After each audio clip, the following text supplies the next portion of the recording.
अपना परिचय बताइए। श्रीनिवास पांडे, विजय राजहंस मानव सेवा संस्थान राष्ट्रीय अध्यक्ष।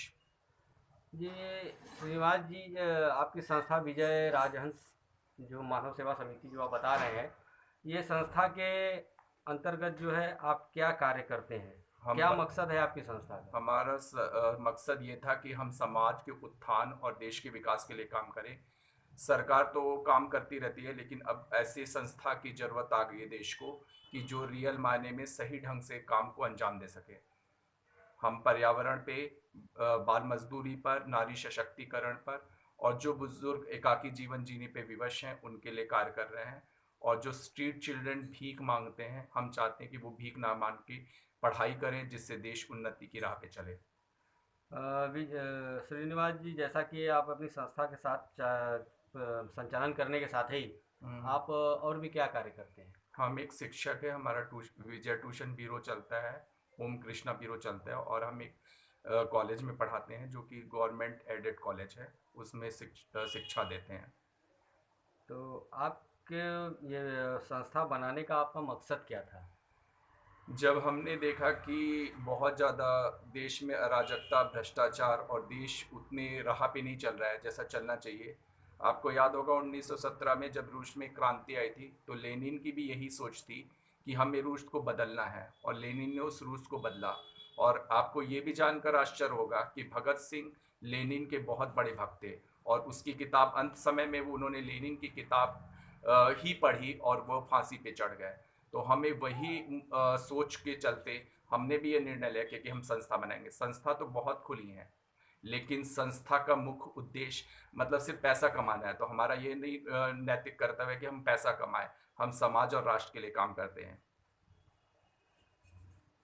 तो अब तक आपकी संस्था के द्वारा कितने लोगों को जो है राहत पहुंचाई गई है हमने और क, किन किन क्षेत्रों में पहुंचाई गई हमने है? पर्यावरण पे काम किया है। हमारा मुख्य उद्देश्य है कि एक व्यक्ति, प्रत्येक व्यक्ति 20 पेड़ लगाए। और हमारा पर्यावरण नहीं सुरक्षित है तभी जैसी महामारी ये फैल रही है, कोरोना जैसी महामारी। और हम बाल मजदूर के लिए काम किए हैं, और हम छोटे बुजुर्गों को भी हम गोद लेते हैं, और रिक्शे वालों को भी हम गोद लेते हैं। जहाँ तक हमने हो सकता है हम संस्था के प्रति काम करते हैं, गरीबों और असहाय के लिए। और कोरोना काल में भी हमने अनाज बांटा, राशन बांटा, और हमने सैनिटाइजर सब बांटा। और ये चीज़ कहने की नहीं होती है, करने की होती है, और हम कहने पे विश्वास नहीं रखते हैं, करने पे विश्वास रखते हैं। नेता तो बहुत आते हैं, बहुत बड़े बड़े वादे करते हैं, लेकिन नहीं करते हैं। और हम जो भाजपा के राष्ट्रीय अध्यक्ष हैं, जेपी नड्डा, उन्होंने हमें 1919 में वचन दिया था, जब आए थे, मीटिंग किए थे उन्होंने, कि आप अपना प्रोजेक्ट भेजिए। और हमारी ये संस्था ने की, हमने ये जो पत्रिका थी, हमने उनको प्रोजेक्ट भी भेजा था।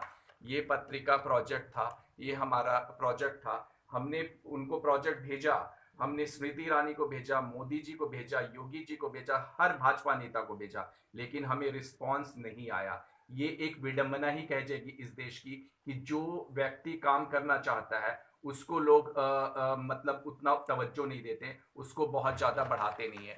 और संस्था जो मतलब आज कल एक अमन जायसवाल करके लड़के की मौत हो गई, उसके अभाव में कि उसको सही टाइम पे चिकित्सा नहीं मिली। अगर वही एक नेता का फोन आता तो उसको ले लिया जाता, लेकिन कोई भी संस्था इसके लिए विरोध पे नहीं आई।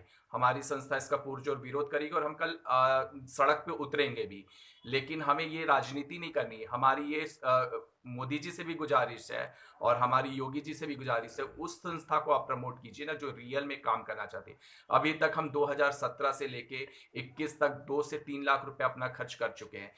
ये इस सोच से नहीं खर्च किया है हमने कि हम देश के हित के लिए काम कर रहे हैं। तो हमारी संस्था को प्रोजेक्ट देना, आप प्रोजेक्ट टेंडर पास कर देते उन लोगों को जो कि बेकाम के हैं, जो कि एकदम निकम्मे और निठल्ले हैं। तो आप उन संस्था को काम करो ना जो काम कर रही है। आप कहाँ पे है? आज देश एक क्रांति के दौर से गुजर रहा है, और क्रांति ही देश को सही राह पे लाएगी। और आप देख चुके हैं ये जो कोरोना महामारी हो, क्यों नहीं इस वैज्ञानिक बना पा रहे हैं दवाई, इस वजह से नहीं बना पा श्रीनिवास रहे जी, हैं। ये कोरोना महामारी की और दवा को लेकर के वो एक अलग का मामला है। हमें जानकारी आपकी जो संस्था है उसके हाँ, तो संबंध हम में है। उसी मुद्दे पे आ रहे आप हैं। ये बताएं कि अब आपकी संस्था का कार्यक्षेत्र जो है हम्म। कहाँ-कहाँ है, क्या है, और अब तक आपकी संस्था के द्वारा लगभग कितने लोगों को जो है इन विभिन्न मुद्दों पर जो है राहत पहुँचाई गई? हमारी संस्था पूरे राष्ट्र में काम कर रही है और हमारी संस्था से 20,000 लोग जुड़ चुके हैं। अंडमान से लेके, दार्जिलिंग से लेके, लक्षद्वीप से लेके, जम्मू से लेके, हिमाचल से लेके, गुजरात से लेके, हर जगह हमारी संस्था के लोग फैले हैं। और आशुतोष शर्मा ने गुजरात में एक वृक्ष एक पेड़ व्यक्ति पर कार्यक्रम भी किए हैं और हर जगह कार्यक्रम हो रहा है। तो हमारी संस्था हमेशा तत्पर है। हम कोरोना पे मुद्दा अलग है, लेकिन कोरोना देश का ही मुद्दा है और ये सबसे बड़ा मुद्दा है। तो हमें कोरोना को अगर भगाना है तो हमें एकजुट होकर काम करना है, इस पे राजनीति नहीं होनी चाहिए। और किसी हम सब पार्टी से अपील करते हैं कि आप एक मंच पर आकर देश के लिए सोचें। राहुल गांधी ने कहा कि मेरे लिए मजाक बनाया गया, मोदी पे उन्होंने कटाक्ष किया। तो मैं राहुल गांधी से कहता हूं कि उनकी माता जी विश्व की सबसे चौथी धनी महिला है। उन्होंने कितने अस्पताल बनाए, कोरोना काल में वो अगर 3 अस्पताल खड़ी कर देती तो देश उनका ऋणी हो जाता, लेकिन उन्होंने ऐसा तो कुछ किया नहीं। आगे आपकी संस्था का क्या योजना है? किस योजना के हमारी तहत? संस्था ये योजना करेगी कि जो हम स्ट्रीट चिल्ड्रन हैं उस उनको हम पढ़ाएं, क्योंकि वो भीख मांगते हुए हमें अच्छे नहीं लगते। हम उनके लिए कार्य करना चाहते हैं। हम हर एक बच्चे को पढ़ाना चाहते हैं और उनके लिए हम तत्पर रहेंगे। तो इस कार्य के लिए आप जो है सरकार से क्या हम चाहते हैं? सरकार से ये चाहते हैं कि वो हमें प्रोजेक्ट दें। हम उन स्ट्रीट चिल्ड्रन के लिए काम करना चाहते हैं, क्योंकि हम भीख वो मांगते हैं उनको अपंगु बनाते हैं। लोग भीख इसलिए मांगते हैं उनको कोई काम ना करना पड़े। अगर जब वो पढ़ेंगे और जब उनके अंदर हम आत्मबल आत्मनिर्भरता भरेंगे। एक तरफ मोदी जी भाषण देते हैं कि आत्मनिर्भर भारत, ये कैसा आत्मनिर्भर भारत है कि एक बच्चा भीख मांग रहा है, वो आत्मनिर्भर तो नहीं हुआ। कभी उनका इस तरफ ध्यान गया कि हम स्ट्रीट चिल्ड्रन को भीख ना मांगने दें। अच्छी अच्छी औरतें हट्टी कट्टी भीख मांगती हैं, तो वो ये सोचे कि जब भीख मिल रही तो हमें काम करने की क्या जरूरत है।